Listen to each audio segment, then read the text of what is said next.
कोणाचा जन्म कोणाला काय देऊन गेला, कोणाचा जन्म कोणाला काय देऊन गेला. फक्त बाबासाहेबांचा जन्म आम्हाला न्याय देऊन गेला. फक्त बाबासाहेबांचा जन्म आम्हाला न्याय देऊन गेला. जनावरासारखे होते जीवन, तो माणूस बनवून गेला.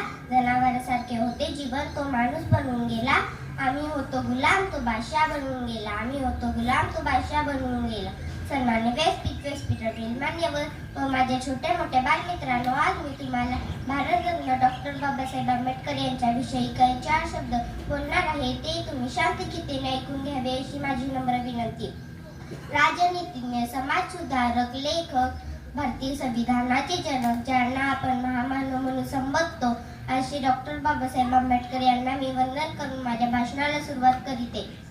होता सिंहासारखा बाप आमचा, नव्हती त्याला कोणाची भीती.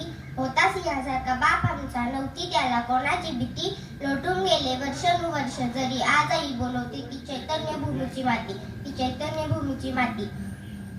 मित्रांनो, डॉक्टर बाबासाहेब आंबेडकर यांचा जन्म 14 एप्रिल 1891 रोजी मध्य प्रदेशातील महू या गावी झाला. त्यांच्या आईचे नाव भीमाबाई व वडिलांचे नाव रामजी होते. मित्रांनो, 14 एप्रिल ही फक्त कॅलेंडरवरची तारीख नसून काळाने घेतलेल्या कालाटणीचा दिवस आहे.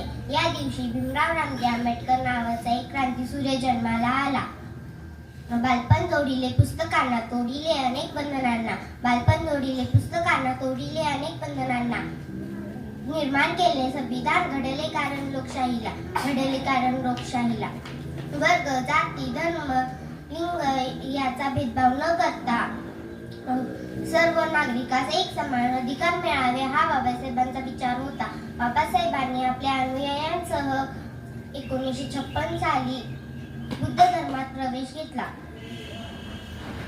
ही वेळ अमृताची लावणे भीम गेला, ही वाट अस्मिताची दावणे भीम गेला. जय हिंद, जय भारत, जय संविधान.